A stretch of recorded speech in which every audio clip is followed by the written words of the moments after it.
दिन आसिले ना मार्केट रे किछि मिलू कि न मिलू फुलकोबी आ बंधाकोबी रो अवेलेबिलिटी तो अधिक परिमाण रे बढ़ी जाए तो कहले एही शीत सीजन ले पूरा देसी फुलकोबी रो गोटे सुंदर आ इजी प्रोसेस रे रेसिपीटा जदी बनै दंदी ताले खाइबा पई भी बहुत टेस्टी लागिबो आ बहुत क्विकली मध्ये बनि जिवो। हो आसन तो देरी न करी आज रे रेसिपीटी स्टार्ट करनेबा। तो सेति पई मु एठी किछि फुलकोबी नै छी ता सहित एमिति पीस पीस करी काटी रखिथिबा आलू को मध्ये नै छी ता सहित गोटे टमाटो को मध्ये नै छी। आपण माने निज पसंद रे फुलकोबी आ आलू को मध्ये काटी परिबे। देन मु एठी किछि अल्प क्वांटिटी रो मसला नै छी सब को भलो भाबरे पेस्ट करि नेबा। मसला रे मु नै छी किछि चारु मगज किछि काजू गोटा मसला सब भलो भाबरे गोटे पेस्ट बने देबा टमाटो को देकी। देन प्रथमे ना तेल रे आलू को भाजी नेबा काहे कि ना आमे जदि फुलकोबी को आगरी भाजियो ना फुलकोबी बहुत परिमाण तेल को ऑब्जर्व करि नबो आ आलू भाजिला आलू को तेल भी नथिबो आ अधिक क्वांटिटी रो तेल मध्ये खर्च होबो। आज आमे मात्र 2 चम्मच पाखापाखी तेल रे एही रेसिपीटी प्रिपेयर करि नेबा। प्रथमे आलू को भाजी नेबा। आलू किछि समय भाजी हे साला परे आमे सेथिरे फुलकोबी को ऐड करनेबा। सब को घड़े घड़े एमिति भल्लो भाबरे भाजी नेबा जहा द्वारा हमर फुलकोबी आउ आलूटा भल्लो भाबरे पेस्ट हे जिवो।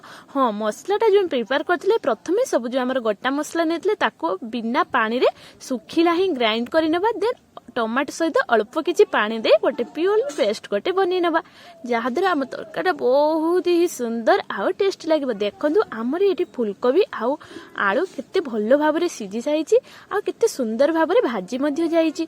टिके जेहेतु हमें चारु मगज आउ काजूर व्यवहार करिसें तो तरकाटा टिके धला धला देखा आइथाय ना सेति पई कलर टिके तरकार जस्ट कलर आनिबा पई प्रथमे तेल रे काश्मीरी चिल्ली आ हळदी को भाजी नेबा। देन पेस्ट करी रखिथिबा मसला को देकी बेसी समय कसिबार नाही पाखापाखी 1.5 मिनिट पाखापाखी कसिबा काहे कि ना आमे जो प्रकार मसला यूज करचंती जदी बेसी कसिबा ताहाले टिके जस्ट पित्ता लागि पारे तो सेति पई बहुत 1.5 मिनिट पाखापाखी ए सब को भल्लो भाबरे कसी नेबा। अल्प पानी दे दे कसुथबा जहा द्वारा हमर मसलार जो के पिता टेस्ट भी लागिबनी आउ कढ़ई रे लागिबार पॉसिबिलिटी भी रहइबो नै। देखंतु हमर एति मसला बहुत भलो भाबरे प्रिपेयर हे सारिछि केमिति तेल मसला रो तेल मध्ये छाडी आसुछि। एमिति ही मसला कसिबे देखिबे तरकारी बासना ही गोटे अलगा प्रकार आसीबो आउ खाइबा पई मध्ये बहुत परिमाण रे टेस्टी लागिबो। हां आमे आगरु काश्मीर चिली आउ हळदीर व्यवहार कर साथिले तो एबे आवश्यक अनुसार लुण को मध्य व्यवहार करिनेबा। ता सहित मु एठी किछि कस्तूरी मेथी नेछि। साधारणतः भेज तकारी मानकर जदि कस्तूरी मेथी यूज करि जा ना त टेस्ट पूरा डबल हे जाय।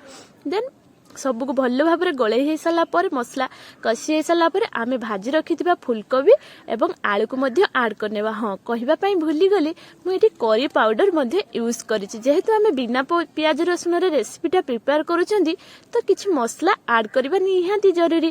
देन हमर एठी देखंतु केते सुंदर भाबरे प्रिपेयर हे जाईछि।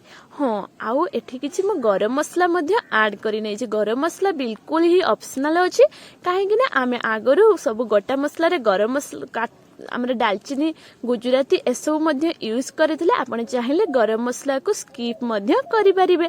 देखंतु हमर एबे प्रिपेयर हे सारी छी फुलकोबी आलू रो रसा रसा पूरा एकदम भोजी स्टाइल देखिबा को जित्ती की सुंदर हे छी ना खाइबा पई मध्य बहुत ही टेस्टी हे छी।